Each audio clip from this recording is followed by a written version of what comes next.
दोस्तों, जो press release issue की गई है जीएसटी काउंसिल मीटिंग की, इसमें आपकी जीएसटीआर 4 की लेट फीस तो वेव हुई है।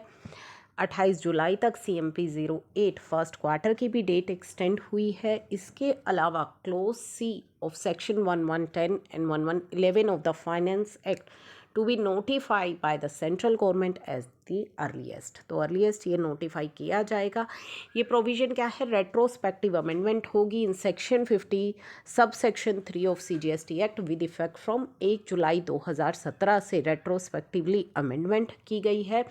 To provide interest will be payable on wrong availed ITC only when the same is utilised. यानी कि जब आप इंटरेस्ट को अब केवल यूटिलाइज करोगे तभी आप पर इंटरेस्ट लागू होगा। यानी कि आईटीसी को अगर आप क्लेम करके यूटिलाइज करोगे तभी इंटरेस्ट एप्लीकेबल रहेगा। और ये रेट्रोस्पेक्टिव अमेंडमेंट 1 जुलाई 2017 से इफ़ेक्टिव हो रही है और इसे नोटिफाई किया जाएगा at the earliest.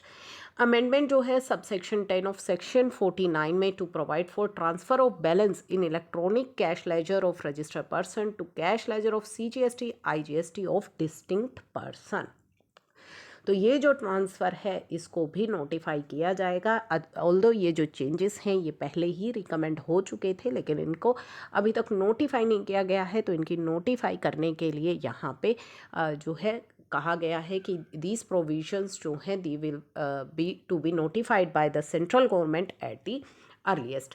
These rules provide for manner of calculation of interest under section 50 has been recommended for more clarity, and this will remove ambiguities regarding manner of calculation of interest कि किस तरह से interest calculate होगा, and will also provide transfer of balance जो किया जाएगा CGST IGST का between distinct person अगर आपकी दूसरी यूनिट है, thereby improving liquidity and cash flow of such tax payer.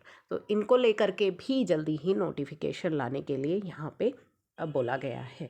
तो ये जो चेंजेस हैं जीएसटी काउंसिल मीटिंग के, ये हम आपके साथ ऑलरेडी काफ़ी सारे डिस्कस कर चुके हैं। इसकी प्रेस रिलीज़ आ चुकी है जिसमें सभी चेंजेस जो हैं विस्तार से बता दिए गए हैं।